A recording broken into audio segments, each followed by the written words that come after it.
Palakkad വല്ലപ്പുഴയിൽ railway ജീവനക്കാരന് നേരെ ആക്രമണം.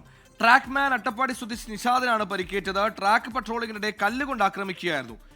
ശ്രീകുമാരൻ പാലക്കാട് നിന്ന് വിവരങ്ങളുമായി ചെയ്യുന്നു. ശ്രീജിത്ത്, എപ്പോൾ ആരാണ് ഈ ആക്രമിച്ചത്?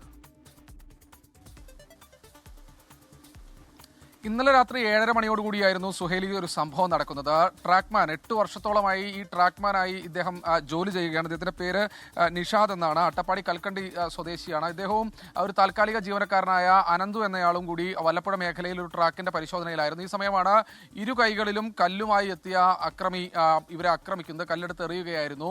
അങ്ങനെ പെട്ടെന്ന് ഇദ്ദേഹം തലയിൽ കല്ലുകൊണ്ട് വീഴുകയായിരുന്നു. ഉടൻ തന്നെ അനന്തു ഇടപെട്ട് ഇയാളെ പിടിച്ചു മാറ്റി. ഇയാൾ മദ്യലഹരിയിലാണെന്ന് പറയപ്പെടുന്നുണ്ട്. എന്തായാലും പെട്ടെന്ന് തന്നെ റെയിൽവേ ആശുപത്രി, ഷൊർണൂർ റെയിൽവേ ആശുപത്രിയിലേക്ക് കൊണ്ടുവന്നു. 4 സ്റ്റിച്ചുകൾ ഇദ്ദേഹത്തിന്റെ തലയിൽ ഇട്ടിട്ടുണ്ട്. ജീവന് കാര്യമായ ഭീഷണികളൊന്നും തന്നെ ഉണ്ടായിട്ടില്ല. ഇയാൾക്ക് എന്തെങ്കിലും മാനസികമായ പ്രശ്നങ്ങളുണ്ടോ എന്ന് പോലീസ് പരിശോധിക്കുന്നുണ്ട്. എന്തായാലും ഇപ്പോൾ ചെർപ്പശ്ശേരി പോലീസിന്റെ കസ്റ്റഡിയിൽ ഈ അക്രമി ഉണ്ട് എന്നാണ് മനസ്സിലാക്കുന്നത്. ഇയാളുടെ കൂടുതൽ വിവരങ്ങൾ അല്പസമയത്തിനകം തന്നെ പുറത്ത് നൽകാനാകും. 8 വർഷത്തോളമായി ഈ മേഖലയിൽ ജോലി ചെയ്യുന്ന ആളാണ്. എന്തായാലും റെയിൽവേ ജീവനക്കാരൻ നേരെയാണ് ട്രാക്കിൽ വെച്ച് ഇത്തരത്തിലൊരു കല്ലേറ് നടന്നിരിക്കുന്നത്. സുഹേൽ, ട്രാക്ക്മാന് നേരെയാണ് കല്ലെറിഞ്ഞ ആളെ പിടികൂടിയിട്ടുണ്ടെന്നാണ് നിലവിൽ മനസ്സിലാക്കാൻ കഴിയുന്നത്. ശ്രീജിത്താണ് വാർത്ത വിശദാംശങ്ങൾ നൽകിയത്.